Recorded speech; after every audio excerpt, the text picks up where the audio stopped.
संस्कृत साहित्य। मैं बहुत संक्षेप में बात करूंगा। पेपर काफी बड़ा है। पेपर का सहारा लेते हुए मैं नामों का उल्लेख कर दूंगा और बाकी सब लोगों ने स्वाध्याय किया है, सब लोग बहुत प्रबुद्ध हैं। इससे संस्कृत साहित्य की और तीर्थंकर महावीर विषयक साहित्य की जब हम चर्चा करते हैं तो हमारे सामने दो तरह का साहित्य उपलब्ध होता है। पहला वह साहित्य है जो लिखा गया किसी दूसरे व्यक्ति या व्यक्तियों के चरित्र के लिए, तो मैंने संयुक्त के अंतर्गत रखा है। संयुक्त ग्रंथ में सर्वप्रथम पद्म पुराण प्राप्त होता है रविसेनाचार्य का, जो 6वीं शताब्दी का ग्रंथ है। उसमें भगवान महावीर के विषय में और बता देता हूँ, क्योंकि मैं नाम लूंगा तो कहीं कोई व्यतिक्रम ना हो, व्यवधान ना हो। मैंने ये कोशिश की है कि उन नामों का उल्लेख मैंने अपने निबंध में कालक्रम से किया है। एक दूसरा, जो शब्दावली का हिंदी अनुवाद मैंने इसमें लिखने का प्रयत्न किया है, कहीं भी मैंने अपनी बुद्धि लगा करके उसे इधर उधर करने का प्रयत्न नहीं किया है। तो पद्म के बाद दूसरा उल्लेख भगवान महावीर का आता है जटा सिंह नंदी का वाराम चरित्र, जो लगभग 7वीं शताब्दी का माना जाता है। उसमें उनका चरित्र संक्षिप्ति है। उसके बाद हरिवंश पुराण 8वीं शताब्दी। हाँ, हरिवंश पुराण जिनसेन प्रथम आचार्य जिनसेन प्रथम का है। और इसमें हरिवंश पुराण में विशेषता है सर्वज्ञता प्राप्त करने के बाद, कैवल्य प्राप्त करने के बाद जिन जिन देशों का विहार किया सहित उन देशों का उल्लेख भी किया है। उनके चाहे तो मैं एक बार नाम पढ़ देता हूँ। संस्कृत के श्लोक नहीं पढ़ता हूँ, हिंदी पढ़ देता हूँ। जिस तरह से ऋषभदेव ने विहार किया उसी तरह से भगवान महावीर ने विहार किया। वैभव सहित विहार कर मध्य देश के काशी, कौशल, कुशल, अश्वस्त, सार्ग, त्रिगल, पंचाल, भद्रकाल, पटक्षर, मऊ, मत्स्य, कनी, सूरसेन और प्रकारथक और समुद्र तट के कले, कुलजंगल, कैके, आद्रे, कंबोज, बाली, यवन, सिंध, गांधा, सौफी, सूर, भीरू, दरोडो, बाड़वान, भरद्वाज और वाक्तोय और उत्तर दिशा के तारण, कारण और वृषाल आदि देशों का धर्म से युक्त, इन देशों को धर्म से युक्त किया।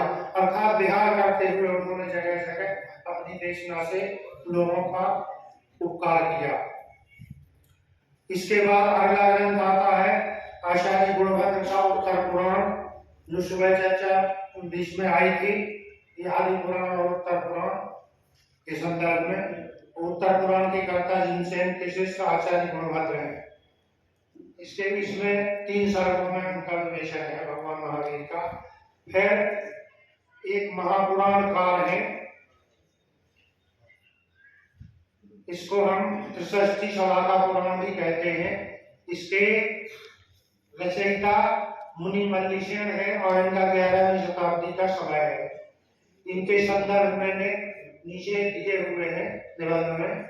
इसके बाद है पुराण सार संग्रह, जो भारतीय ज्ञानपीठ से 2 भागों में छपा है। पुराण सार संग्रह में 5 तीर्थंकरों का परिचय दिया गया है और उसमें इनका भगवान महावीर का भी है। मैंने 2 पैराग्राफ में समीक्षा लिखी है, उस समीक्षा को मैं ज्यों का त्यों पढ़ दूंगा। फिर उसके बाद है श्री चंद्र मुनि, जो 11वीं शताब्दी के हैं। उनका भी एक पुराण सार है। त्रिषष्ठी शलाका पुरुष चरित्र हेमचंद्र सूरी का है। श्वेतांबर परंपरा के आचार्य हैं, 11वीं शताब्दी। चतुर्विंशति जिनेन्द्र संक्षिप्त सरितानी नाम का ग्रंथ है, जो अमरचंद्र सूरी ने 12वीं शताब्दी में लिखा है। त्रिषष्ठी स्मृति शास्त्र पंडित आशाधर जी ने इसको लिखा है। इसमें भी भगवान महावीर के संदर्भ में 52 श्लोकों में भगवान महावीर का परिचय दिया गया है। फिर महापुरुष चरित्र, इसके रचयिता प्रबंध चिंतामणि के कर्ता नागेंद्र गज के निरुतुंग आचार्य है, ये भी श्वेतांबर परंपरा का ग्रंथ है। पांडव पुराण भट्टारक सुचरित्र 16वीं शताब्दी का, उसमें भी भगवान महावीर के विषय में उनके जीवन चरित्र का संक्षिप्त स्केच रखा गया है। राय वल्लभ उदय, इसके कर्ता विक्रम की 17वीं शताब्दी के उपाध्याय पद्म सुंदर है। इन्होंने भी 24 तीर्थंकरों के जीवन चरित्र लिखे हैं, उसमें संक्षेप में भगवान महावीर का उल्लेख किया है। लघु त्रिषष्टि शलाका पुरुष चरितामणि, इसके रचयिता मेघविजय उपाध्याय है, इनका समय 17वीं शताब्दी। इसके बाद मुनि धर्मचंद 17वीं शताब्दी के हैं, इनका गौतम चरित्र है, उसमें भी भगवान महावीर का चरित्र संक्षेप में लिखा गया है। 24वीं पुराण, इसके कर्ता समंतभद्र है और इसको पन्नालाल साहित्य आचार्य जी ने अनुवाद मूल रहित हिंदी अनुवाद प्रस्तुत किया था, जो प्रकाशित है। इसके बाद एक और है लघु महापुराण, ये भी त्रिषष्टि लक्षण महापुराण है। इसके रचयिता चंद्र मुनि है, इनके समय का उल्लेख नहीं है। ये मैंने इसकी एक प्रति ईडर में और एक अन्य अलग सरस्वती भवन, पन्नालाल सरस्वती भवन बम्बई, जो बाद में उज्जैन में आ गया, उसमें होने की सूचना कहीं से मुझे प्राप्त हुई थी, इसी स्रोत से। उक्त ग्रंथों के अतिरिक्त विमल सूरी का त्रिषष्टि शलाका पुरुष चरित्र, वज्रसेन का त्रिषष्टि शलाका पुरुष चरित्र, सकल कीर्ति का उत्तर पुराण, सोमप्रभ का लघु त्रिषष्टि, प्रभाचंद्र का कर्णामृत पुराण, त्रिषष्टि शलाका, 85 का आदि ग्रंथों के भी उल्लेख मिलते हैं, जिनमें भगवान महावीर का चरित्र होना चाहिए। ये अनुमान आधारित है। अब मैं स्वतंत्र ग्रंथों पर आता हूँ, जो भगवान महावीर का जीवन चरित्र लिखने के लिए ही लिखे गए हैं। उनमें सबसे पहले आता है असक कवि का वर्धमान चरित्र। वर्धमान चरितम, ये 18 सर्गों की रचना है। इसमें इनके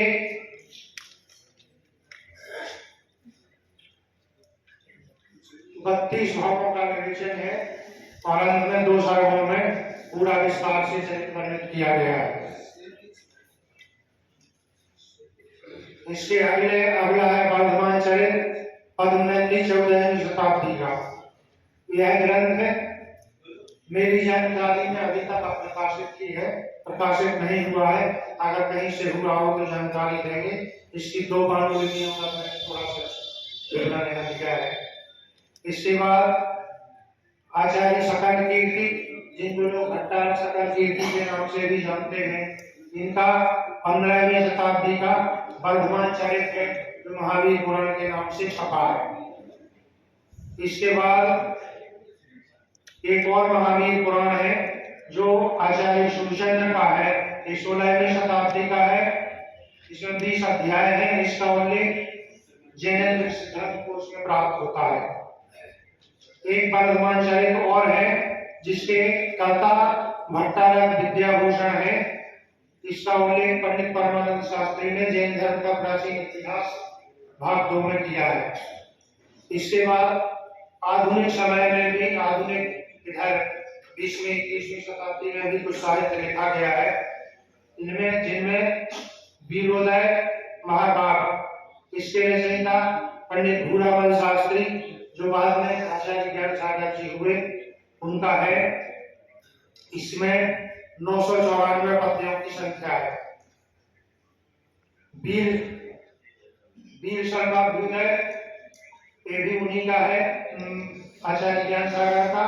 वर्धमान स्वामी सरितम, एक महाराष्ट्र के हसूर चंपू नामक गांव के निवासी विद्वान थे, श्रीपाद शास्त्री हसूरकर। उन्होंने इस ग्रंथ को लिखा था। वर्धमान स्वामी चरितम नाम से संस्कृत में